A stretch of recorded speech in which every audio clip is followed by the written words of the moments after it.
अस्सलाम वालेकुम, welcome to मारियाज़ kitchen. Maria की किचन में सबको खुशामदीद। आज हम अपने किचन में बना रहे हैं बहुत ही मज़ेदार, बहुत ही डिलीशियस ग्रीन चिली बीफ। तो चलिए किचन में चलते हैं और देखते हैं इसको बनाने के लिए हमें किन किन चीज़ों की ज़रूरत है और ये किस तरह से बनेगा। तो सबसे पहले मैंने ले लिया है यहाँ पे कुकर। मेरे पास बीफ है 1/2 kg। आप लोग अपनी ज़रूरत के मुताबिक यूज़ कर सकते हैं। मैंने यहाँ पे लिया है सीने का गोश्त, आप लोग चाहें तो किसी भी पार्ट का ले सकते हैं। तो सबसे पहले हम इसके अंदर ऐड कर लेंगे प्याज और टमाटर। 2 मीडियम साइज़ के प्याज लिए हैं मैंने और 2 मीडियम साइज़ के ही टमाटर हैं और इसको हम स्टीम लगा देंगे 20 से 25 मिनट के लिए। लहसुन का एक पूरा फ्लावर लिया है मैंने और साथ हम डाल देंगे इसके अंदर 1/2 टी-स्पून नमक का और थोड़ी सी 1/4 टीस्पून हम डालेंगे इसके अंदर रेड चिली पाउडर और इसको हम लगाएंगे स्टीम 20 से 25 मिनट के लिए और फिर करेंगे हम इसका नेक्स्ट प्रोसेस। पानी डाल दिया है मैंने 2 कप। तो चलें इसको स्टीम देते हैं। तो बीफ हमारा टेंडर हो चुका है। 20 मिनट्स मैंने उसको स्टीम लगा ली थी तो बीफ हमारा बहुत अच्छा सा गल चुका है। अब हम उसकी फ्राइंग की तैयारी कर लेते हैं। ऑयल लिया है मैंने 1/2 कप। आप लोग अपने मटन या बीफ की क्वांटिटी के मुताबिक ले सकते हैं। इस रेसिपी को आप मटन के साथ भी बना सकते हैं। खड़े गरम मसाले लिए हैं हमने 1/2 टीस्पून।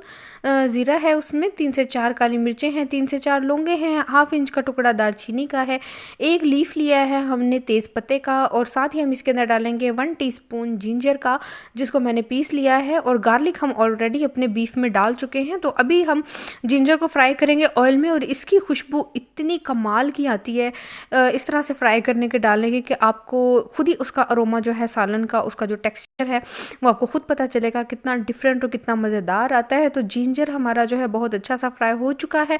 अभी मैं इसके अंदर ऐड करूँगी 5 से 6 हरी मिर्चें जिनको मैंने फाइनली जो है वो चॉप कर लिया है। आप लोग चाहें तो इनका पेस्ट भी बना सकते हैं लेकिन हम इस तरह से फ्राई करेंगे और फ्राई करने में ही जो है टेंडर हो जाएंगी। तो देखें मिर्चें भी हमारी फ्राई हो चुकी हैं बहुत अच्छी सी। तो अभी इसके अंदर मैं ऐड करूँगी हमारा जो टेंडर किया हुआ बीफ है वो।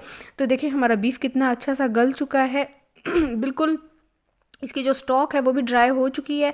तो अभी हम इसको भून लेंगे बहुत अच्छा सा बीफ को जब तक कि इसका जो है पानी ड्राई हो जाए और ये बहुत अच्छा सा भून जाए और मज़ेदार सी इसमें खुशबू आ जाए। और अभी हल्दी हमने इसके अंदर ऐड नहीं की। हल्दी हम इसको करेंगे ज़रा थोड़ा इसकी भुनाई कर लें फिर हम इसके अंदर हल्दी ऐड करेंगे तो उसकी जो खुशबू है, जो अरोमा है और जो कलर है वो बहुत ही ज़बरदस्त आएगा हमारे सालन में और बहुत ही मज़ेदार सा हमारा ग्रीन चिली बीफ जो है वो बनेगा बहुत डिलीशियस, बहुत मज़ेदार। तो बीफ हमारा भून जाए बहुत अच्छा सा फिर इसके अंदर हम ऐड करते हैं अपनी बाकी की चीज़ें। तो यहाँ पे आप देख सकते हैं हमारा जो बीफ है ऑलमोस्ट भून चुका है, जो ऑयल है वो भी निकल रहा है। तो अभी मैं इसके अंदर ऐड कर दूंगी हल्दी और इसको हम भून लेंगे 5 से 6 मिनट के लिए ताकि अच्छी सी जो एक कच्ची सी स्मेल है हल्दी की वो अच्छे से ख़त्म हो जाए।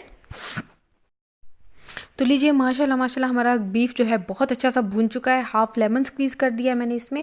आप लोग चाहें तो अगर आपकी क्वांटिटी ज़्यादा है बीफ की तो लेमन ज़्यादा आप डाल सकते हैं। हरा धनिया डालेंगे हम और साथ ही कुछ 3 से 4 हरी मिर्चें जो हैं उनको हम मिड से स्लाइस करके डाल देंगे और उसके बाद दम पे छोड़ देंगे हम 5 से 10 मिनट के लिए। मज़ेदार सा हमारा ग्रीन चिली बीफ तैयार है। तो 5 मिनट दम देते हैं फिर करते हैं इसको डिश आउट। तो लीजिए तैयार है हमारा बहुत ही मज़ेदार ग्रीन चिली बीफ। बनाइएगा, ट्राई कीजिएगा। रेसिपी अच्छी लगी हो तो चैनल को लाइक, शेयर और सब्सक्राइब ज़रूर कीजिएगा। फिर मिलूँगी आपसे किसी और वीडियो में किसी और अच्छी सी रेसिपी के साथ। तब तक अपना रखिएगा बहुत सा ख्याल, मुझे दुआ में याद रखिएगा। खुदा हाफिज़।